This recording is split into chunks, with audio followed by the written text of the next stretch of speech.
back to the channel. So today we're going to do something a little bit different. Today I will be giving you guys a paycheck breakdown. I've been watching so many of these videos and I said, you know what? I'm going to start doing these before my cash stuffing. So I'll still be doing cash stuffings, but I just wanted to do something a little different. So a little bit about me. My name's Amanda. I am 36 years old. I'm located in Florida. And as far as my education goes, I have my undergrad degrees in biology and environmental science. I have a master's in environmental science and policy. My job title, I am a senior scientist. Mostly what I do is make sure that groundwater cleanup target levels are met and soil cleanup target levels are met.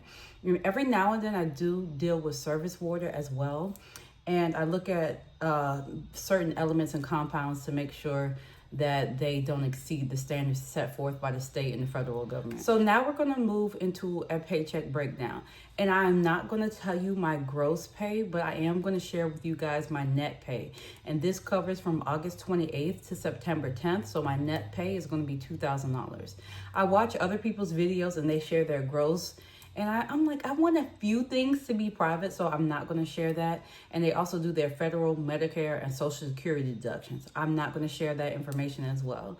But for retirement, typically 3% goes towards my pension.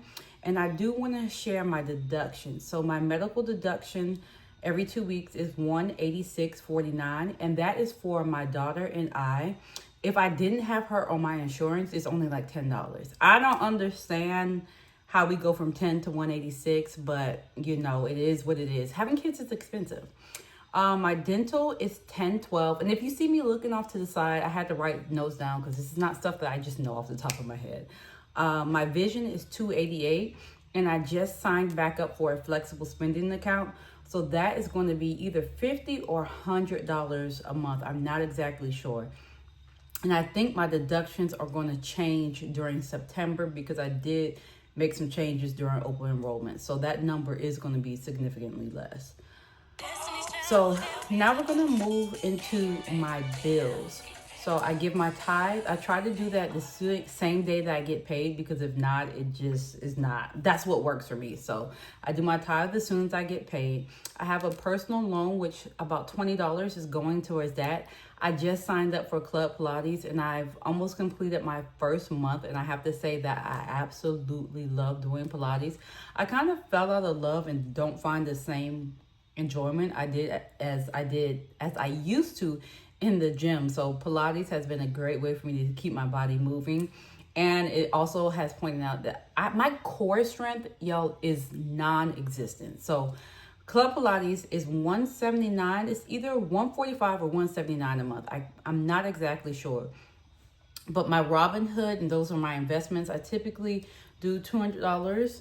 Capital One, which is one of my credit cards, is $125. And my Apple Music subscription, I always set $20 aside for it, but I'm not exactly sure how much it is. But I know it's less than $20. My student loan payments will come out this check too. Excuse me. My student loan payments are going to be $210, and I'm going to put $125 to Ally, and that will be about $1,000 that I will have to pay in bills. So my cash envelope stuffing will be around $1,000. Cut.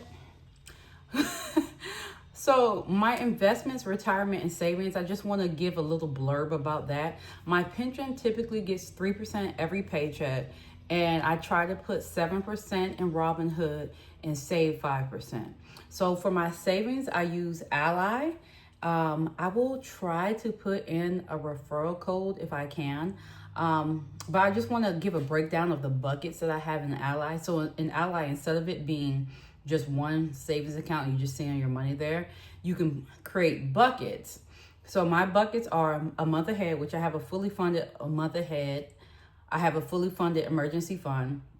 And then my other buckets are car, property taxes, farm maintenance, and core savings. And my core savings, say I need $200, $300, $400, whatever it is, I will take it typically from my core savings and move it into my checking account.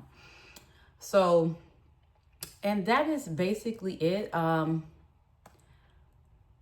amount that I save every paycheck varies between how tight that paycheck is. And I also have some investments that I do with Edward Jones, and I just let them take care of that. It's probably about $350 a month that goes there. And I do also have a high yield savings account with them as well. So next, I want to move into my debt. But before I do that, I'm sorry if you can hear a little like sawing sound. They're fixing the concrete by the playground. So that's, if you can hear that, my apologies.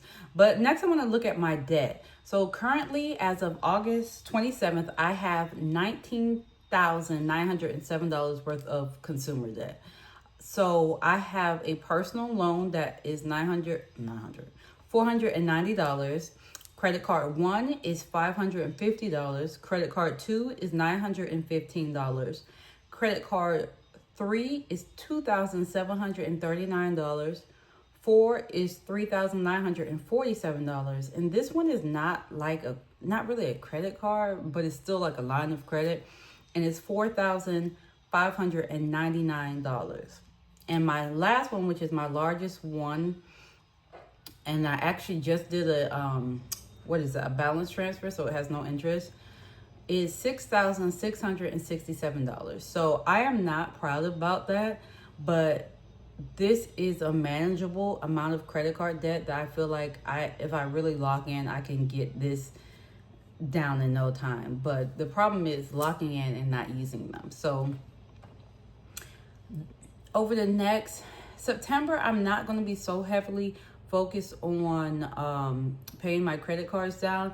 I want to build up some money in my savings account, build up my envelopes a little bit, and then for the last 3 months of the year, I'll focus more on the credit card payment. But guys, I also want to talk a little bit about salary.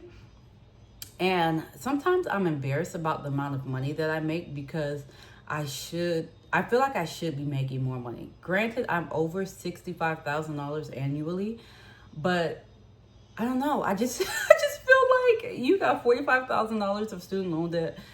That annual salary needs to be double that. At least $90,000. But I do remember being in college and my professor saying, hey, if you're looking to make a lot of money, environmental science is probably not the field for you. So, hey, at least he was honest.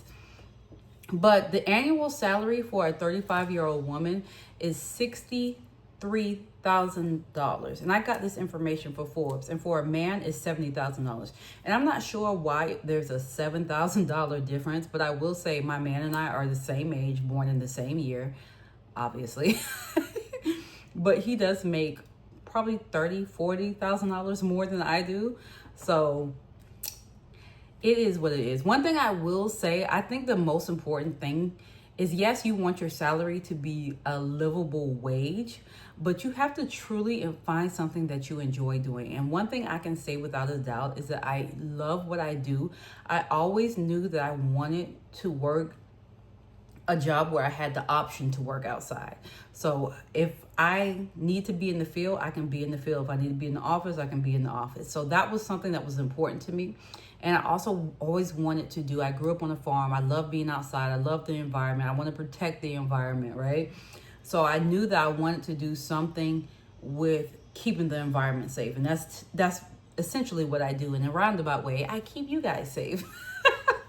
Got to make the job sound good. So, but I work with an amazing group of people as well. So I think that is really important. I do wish that I made more money, but I'm in a wonderful situation, have a wonderful group of people that I work with, have a wonderful supervisor, and just an understanding team. So I am happy about that. But one thing I read on Forbes too, when I was looking at salaries, is that for the average American, for Americans on average, your salary peaks from 45 to 54. And I'm not gonna lie to you, I would love to retire at 50, but at this point it's not looking good for your girl. But I'm like, I got 10 years before my salary is supposed to peak. So that's something that I just keep in the back of my head. But the average salary on Forbes, it grouped it from 35 to 44, and that's the group that I would be in, is $69,264. So I'm around there. I'm just gonna say that because again, I don't want to say just everything. So One thing I did note though is that if you have a master's, they said the average salary for a female was $72,000, and I have a master's. So that's just something, to keep in the back of your mind. And for a male, it's $100,000. Again, $30,000. The difference is crazy to me. But when I think about my man and I, that kind of is us, because he does make more money than I do, but we're also not even in the same field. So I guess you have to take everything you read with a grain of salt, and you just have to be appreciative. I'm so grateful for the people that I work with, the job that I have, what it's allowed me to do. So yeah, I know a lot of us are probably not making the amount of money that we feel like we should, but I have learned to try to just be grateful for what you do have. So, but thanks for watching, guys. If you enjoy these videos, give me a thumbs up so that I can keep doing the payday routine, because I always sit down and budget everything. I do zero-based budget. So if this is something that you like, give it a thumbs up so I can continue doing these videos. But thanks so much. Bye.